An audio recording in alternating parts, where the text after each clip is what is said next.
Hello everyone, welcome to Shazia connects. पिछले video में मैंने आपके साथ शेयर किया था रमज़ान प्रिपरेशन आइडियाज़ और वो रेसिपीज़ जो हम पहले से बना के फ्रीज़ कर सकते हैं, जिसकी वजह से हमारा रमज़ान का टाइम सेव हो सकता है। और इस वीडियो में मैं आपके साथ शेयर कर रही हूँ वो किचन प्रिपरेशन जिससे रमज़ान के टाइम में किचन में काम करना आसान हो जाएगा। कुछ प्री वर्क, कुछ प्री प्रेप, जिससे हमारी लाइफ ईजी हो जाए। तो चलिए शुरू करते हैं वीडियो। तो सबसे पहले मैं शुरू करूंगी किचन के इस कैबिनेट से। ये कैबिनेट मेरी कुकिंग के लिए बहुत इंपॉर्टेंट है क्योंकि इसमें रहते हैं सारे मेरे बेसिक मसाले, होल स्पाइसेस और इस तरह की सारी चीज़ें। सो मेरे जो स्पाइस बॉक्स हैं उनमें काफ़ी चीज़ें ख़त्म हो चुकी हैं, कुछ कम्प्लीटली ओवर है, कुछ हाफ फिल्ड है। तो सबसे पहले मैं इन सब चीज़ों की रीस्टॉकिंग कर लूँगी।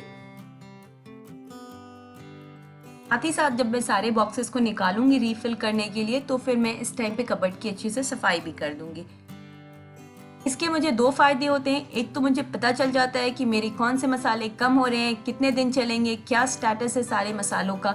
दूसरा ये कि जब ये पहले से फिल्ड होते हैं तो मुझे कुकिंग करते वक्त ये प्रॉब्लम नहीं आती कि ओ अभी ज़ीरा ख़त्म हो गया, ओ अभी ये डब्बे में मसाला नहीं है। तो ये चीज़ें काफ़ी ईजी हो जाती हैं अगर आप पहले से कर दें। साथ ही साथ हल्की सी एक क्लीनिंग भी हो जा रही है स्पाइस बॉक्सेस की। मैं जनरली एक छोटे बॉक्स में कबर्ड में स्पाइसेस रखती हूँ और जो मेन पैकेट होता है वो अलग से एक कार्डबोर्ड बॉक्स में रखती हूँ। तो मैं अक्सर भूल जाती हूँ कि मेरे पास किस चीज़ का स्टॉक है, किस चीज़ का नहीं है। So this really helps and works for me. और फिल करने के बाद जो स्पाइसेस बच जाते हैं वो मैं इस तरह के एक बॉक्स में रखती हूँ। इसके साथ ही मुझे पता चल गया है कि कौन से स्पाइसेस बिल्कुल ओवर हो चुके हैं और मुझे किन चीज़ों को लाने की ज़रूरत है। And before rearranging them, giving it a quick cleaning. Kitchen is my favourite part of the house. मुझे बहुत अच्छा लगता है कुकिंग करना, रेसिपीज़ क्रिएट करना। और किचन में चीज़ों की ऑर्गेनाइजेशन को लेके मैं बहुत पर्टिकुलर हूँ। मुझे अपने मसालों के डिब्बे वैसे ही चाहिए जैसे मैं रखती हूँ। अगर वो एक इधर से उधर हो जाते हैं तो मुझे पता चल जाएगा और मैं सबसे पहले उनको अरेंज करूँगी। जो ऑर्डर मेरे दिमाग में वही ऑर्डर शेल्फ पे होना चाहिए। आप देख सकते हैं वीडियो में भी मैं इसको इधर उधर कर रही हूँ क्योंकि I have a set of order and it should be in that order only.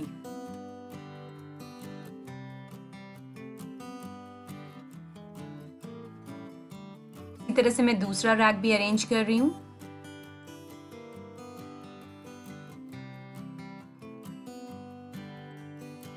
और जितने भी रेडीमेड मसाले होते हैं उन्हें मैं इस तरह से एक बॉक्स में रखती हूँ, जैसे कि सांभर मसाला, पाव भाजी मसाला। वैसे मैं बहुत ज़्यादा रेडीमेड मसालों का इस्तेमाल नहीं करती हूँ अपनी कुकिंग में। मैं कुछ होममेड मसाला मिक्स इस्तेमाल करती हूँ जो कि आगे मैंने वीडियो में आपके साथ शेयर किया है। Moving on to the top shelf, इसमें मैं बहुत ज़्यादा रेगुलर यूज़ की चीज़ें नहीं रखती हूँ। वो चीज़ें रखती हूँ जो हमें एक बार ज़रूरत पड़ती है या फिर जो स्टॉक की चीज़ें होती हैं वो इस तरह से मैं ऊपर रख देती हूँ। लाइक कसूरी मेथी, फूड कलर, इस तरह की चीज़ें। और यहाँ पे मैं आपको ये दिखाना चाहती हूँ मीट टेंडराइज़र। तो अगर आप नॉनवेज कुकिंग करते हैं, स्पेशली कबाब्स एंड ऑल, तो ये बहुत अच्छे होते हैं। मैं हमेशा ही इसका एक पैकेट रखती हूँ, आप भी इसे ट्राई कर सकते हैं। So this is all done and set. अब हम चलते हैं कुछ होममेड मसाले बनाने की तरफ। सबसे पहले मैं यहाँ पे तैयारी कर रही हूँ रोस्टेड ज़ीरा यानी कि क्यूमिन सीड्स की। तो मैंने यहाँ पे क्यूमिन सीड्स को 4 से 5 मिनट के लिए मीडियम फ्लेम पे रोस्ट कर लिया है और अब मैं इसे निकाल दूंगी एक बाउल में ठंडा होने के लिए। जब ये रूम टेम्परेचर पे आ जाएगा तो फिर इसे ग्राइंड कर लेंगे और इसके बाद बन रहा है बहुत ही स्पेशल मसाला। तो यहाँ पे मैं बना रही हूँ रोस्टेड मसाला या जिसे हम कढ़ाई मसाला भी कहते हैं। इसकी रेसिपी मैंने कई बार अपने वीडियोस में शेयर की है, स्पेशली कढ़ाई चिकन के वीडियो में मैंने इसे बहुत डिटेल में बताया है। मैं नीचे डिस्क्रिप्शन बॉक्स में भी इसके इंग्रेडिएंट्स और क्वांटिटी लिख दूंगी। अगर आप भी ये मसाला बनाना चाहते हैं तो वहाँ से देख के बना सकते हैं। ये बहुत फ्लेवरफुल मसाला होता है और काफ़ी डिशेस में इस्तेमाल होता है। इस तरह से रोस्ट करके इसे फिर ग्राइंड करते हैं और इसे एयर टाइट कंटेनर में रख लेते हैं। फिर जब आपको कढ़ाई बनानी हो या फिर छोले बनाने हो या इस तरह की कोई भी आइटम बनाने हो तो ये मसाला इस्तेमाल करने से उसका टेस्ट काफ़ी इन्हांस हो जाता है। कढ़ाई मसाला या इस तरह का मसाला रेडीमेड भी आता है, बट जो होममेड होता है ना, हमने रोस्ट किया होता है, उसे कोर्सली ग्राइंड किया होता है, उसकी बात ही कुछ और होती है। और साथ ही यहाँ पे मेरा लंच भी प्रिपेयर हो रहा था तो स्टफ टॉप एकदम मेसी हो रहा है, but this is the reality. मेरा काम ऐसे ही होता है किचन में, एक साथ कई चीज़ें चलती रहती हैं। अच्छे से रोस्ट हो जाने पे हम फ्लेम ऑफ कर देंगे और इसे भी रूम टेम्परेचर पे ले आएंगे। उसके बाद सभी चीज़ें ग्राइंड करेंगे। सबसे पहले मैं भुना ज़ीरा ग्राइंड कर लूँगी, फिर इसी पॉट में बिना इसको वॉश किए दूसरे मसाले भी ग्राइंड किए जा सकते हैं, तो पहली प्रेफरेंस भुना ज़ीरा को दी जा रही है। तो ये मैंने इसे अच्छे से ग्राइंड करके एक डब्बे में रख लिया है। ये काफ़ी इस्तेमाल होते हैं दही बड़े और चाट प्रिपरेशन में, जो कि रमज़ान में बहुत ज़्यादा तैयार किए जाते हैं। अब जो दूसरा रोस्टेड स्पाइसेस मैंने तैयार किए थे उनका भी पाउडर बना लूँगी। ये पाउडर मैं बहुत फाइन नहीं बनाती हूँ, थोड़ा कोर्सली ग्राइंडेड ही बनाती हूँ। ये मिक्स होता है ज़ीरा, धनिया, बड़ी इलायची, छोटी इलायची, ब्लैक पेपरकॉर्न्स, मेथी दाने, सौंफ, बेसिकली सारे whole spices with jeera, dhania and I also put ajwain and red chilli in it. So ये काफ़ी ज़बरदस्त सा मसाला होता है, बहुत एरोमेटिक और बहुत फ्लेवरफुल। जैसे कि मैंने आपको बताया, इस मसाले की सारी डिटेल्स मैं आपको डिस्क्रिप्शन बॉक्स में दे दूंगी। आप इस मसाले को ज़रूर ट्राई करें और इससे कढ़ाई चिकन या कढ़ाई मटन बनाएं, बहुत ज़बरदस्त बनता है। Moving on to next another very important thing, fried onions, जिसे अक्सर हम बिरयानी कहते हैं। तो ये भी अगर पहले से किए हुए हों तो काफ़ी आसान हो जाता है रेसिपीज़ बनाना। तो फ्राइड अनियंस करने के लिए मैंने अनियंस को पतले पतले काट लिए हैं और इस तरह से 10 मिनट के लिए ठंडे पानी में डाल दूंगी। आप चाहें तो डायरेक्टली भी अनियंस को फ्राई कर सकते हैं, इस तरह से अनियंस ज़्यादा अच्छे फ्राई होते हैं। तो ये मैंने इसके बाद इसका पानी स्ट्रेन कर लिया था और फिर एक टिश्यू पेपर पे रख के इस तरह से इसे हल्का पैट ड्राई कर लिया है। बाकी अनियंस मैंने इधर रखी हुई है, मैं बैचेस में फ्राई कर रही हूँ। जितनी बड़ी आप कढ़ाई लें उस हिसाब से आप बैचेस बना लें। अब हम तेल को करेंगे मीडियम गर्म और उसमें डालेंगे ये प्याज फ्राई होने के लिए। आप चाहें तो इन प्याज को फ्राई होते वक्त इसमें हाफ टी स्पून नमक यानी कि सॉल्ट भी डाल सकते हैं, उससे भी प्याज काफ़ी अच्छी क्रिस्पी होती है। अनियंस अगर इस तरह से पहले फ्राइड रहें तो उससे काफ़ी चीज़ें बनानी आसान हो जाती है। अगर आपने बिरयानी बनाना हो या कोरमा बनाना हो या इस तरह की कोई भी डिश बनानी हो तो आप बस फ्राइड अनियंस का इस्तेमाल करें और डिश बहुत जल्दी तैयार होगी। तो मैंने यहाँ पे अराउंड 5 से 6 बड़े साइज की प्याज का इस तरह से फ्राइड अनियंस बना लिया है। इन्हें स्टोर करने के लिए आप इसे किसी एयरटाइट कंटेनर में रखें विदाउट टिश्यू। आपने कोई टिश्यू पेपर नहीं रखना है उसके नीचे, और आप डब्बे को फ्रीज़र या फ्रिज किसी में भी रख सकते हैं। अगर आपको ये प्याज ज़्यादा दिन के लिए चाहिए तो आप इसे फ्रीज़र में रख दें, वो आराम से 6 to 8 मंथ्स तक सही रहते हैं। और अगर आपको कुछ ही दिन इस्तेमाल करना है तो फिर आप इसे फ्रिज में रख लें। फ्राइड अनियंस के बाद मुझे ये ग्रीन चिली स्टोर करनी थी, तो मैंने सबसे पहले इन ग्रीन चिलीज़ को वॉश करके ड्राई कर लिया था और टाल पे रख के बहुत देर तक छोड़ दिया था ताकि इनका सारा पानी टाल में आ जाए और ये एकदम ड्राई रहे। इसके बाद ग्रीन चिलीज़ को स्टोर करने के लिए इसमें जो इनकी एक स्टेम होती है, डंडी होती है, उसे हमें तोड़ देना होता है। तो यहाँ पे अब मैं सारी ग्रीन चिलीज़ के स्टेम तोड़ रही हूँ। अगर आप इन्हें स्टेम के साथ छोड़ देंगे या पॉली बैग में इसे रहने देंगे तो ये बहुत जल्दी येलो होंगी या रेड होंगी या फिर अंदर से सड़ जाएंगी। हटाने के बाद मैंने इनको सॉर्ट कर लिया है। जो मुझे लग रहा था कि जल्दी ख़राब हो जाएंगे उन्हें अलग कर लिया और बाकी ग्रीन चिलीज़ अलग कर ली है। ये मेरा रेगुलर ग्रीन चिली बॉक्स है जिसमें मैं स्टोर करती हूँ चिलीज़। तो इसको पहले मैं क्लीन करूँगी। जो पहले की चिलीज़ थी वो निकाल दिया और इसको अच्छे से क्लीन कर लिया है।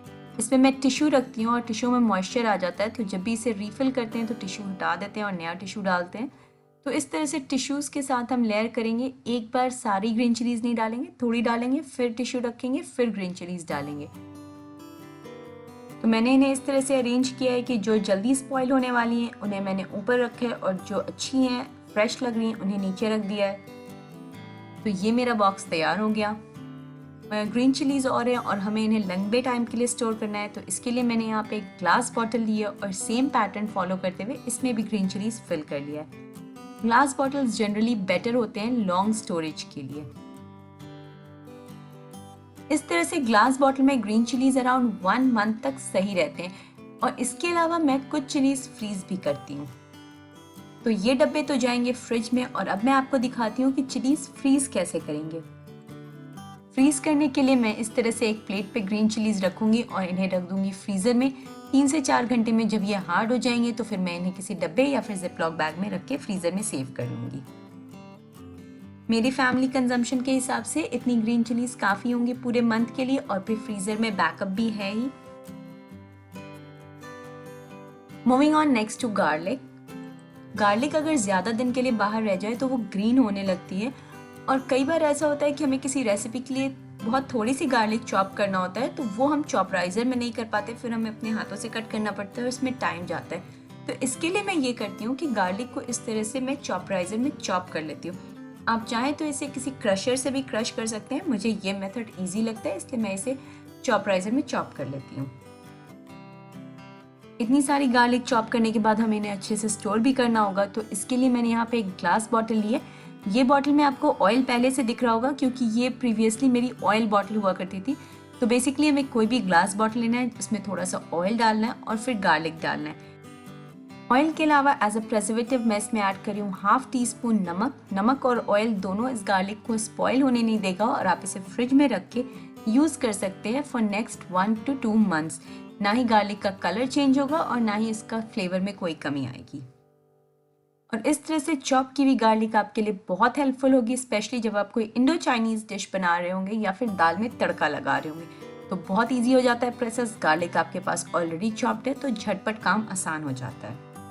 अब कुछ जिंजर भी स्टोर कर लेते हैं। तो जिंजर स्टोर करने से पहले हमें ध्यान देना है कि जिंजर बिल्कुल ड्राई हो। फिर इस तरह से एक एक जिंजर को हम टिश्यू पेपर में रोल करते जाएंगे। आप चाहें तो टिश्यू पेपर या फिर इस तरह का पेपर बैग का भी इस्तेमाल कर सकते हैं। तो मैंने आपको दोनों प्रोसेस दिखा दिया है। जो चीज़ आपके पास अवेलेबल हो या जिसमें आप कंफर्टेबल हो, आप उसमें जिंजर को सेव कर लें। आपको ध्यान देना है कि हर जिंजर आपको अलग टिश्यू में रैप करना है, एक साथ ज़्यादा ना रैप करें क्योंकि उससे फिर स्पॉइल हो सकता है। इसके बाद मैं इस पेपर बैग और टिश्यू सभी चीज़ों को रख दूंगी एक जिपलॉक बैग में और अच्छे से जिपलॉक बैग सील कर देंगे।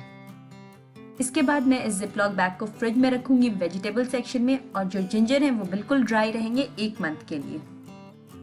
अब बारी आती है धनिया पत्ती की। तो धनिया पत्ती को मैंने अच्छे से वॉश करके ड्राई कर लिया। आप देख रहे हैं जब मैं इसे टच कर रही हूँ तो मेरे हाथ बिल्कुल ड्राई हैं।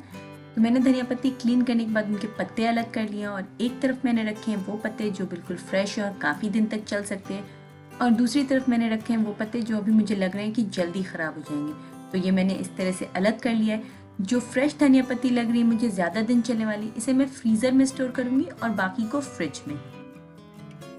और फ्रीज़र में स्टोर करने से पहले मैं धनिया पत्ती को चॉप कर लूँगी। जो एक इम्पॉर्टेंट बात है जिसका हमें ध्यान देना है यहाँ पे, वो ये कि धनिया पत्ती बिल्कुल ड्राई होनी चाहिए, इनमें पानी नहीं होना चाहिए। तो आप इन्हें क्लीन करने के बाद किसी टाल पे रख के 8 से 9 घंटे छोड़ दें ताकि सारा पानी उनका अब्जॉर्ब हो जाए और वो बिल्कुल ड्राई हो जाए। इसके बाद आप कोई भी फ्रीज़र से एक डब्बा ले लें इस तरह का और उसमें धनिया पत्ती रख दें।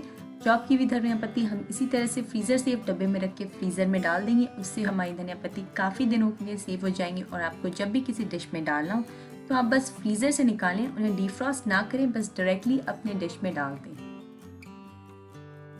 इसी तरह से मैं बाकी धनिया पत्ती को भी चॉप कर ले रही हूँ जो मुझे फ्रीज़र में डालनी है। तो ये हमारा डब्बा फ्रीज़र में जाने के लिए बिल्कुल तैयार है। मैं इसे इसी तरह से उठा के फ्रीज़र में रख दूँगी। इसके बाद जो कोई धनिया पत्ती बची है मैं उसे फ्रिज में स्टोर करके रखूँगी। इसके लिए मैंने यहाँ पे एक प्लास्टिक का डब्बा ले लिया है। आप चाहें तो कोई पेपर बैग या जिपलॉक का भी इस्तेमाल कर सकते हैं। और इन धनिया पत्ती को मैं टिश्यू पेपर के साथ इस तरह से डब्बे में रख दूँगी। इस तरह से धनिया पत्ती अराउंड 2 वीक्स तक फ्रिज में भी सेफ रहती है।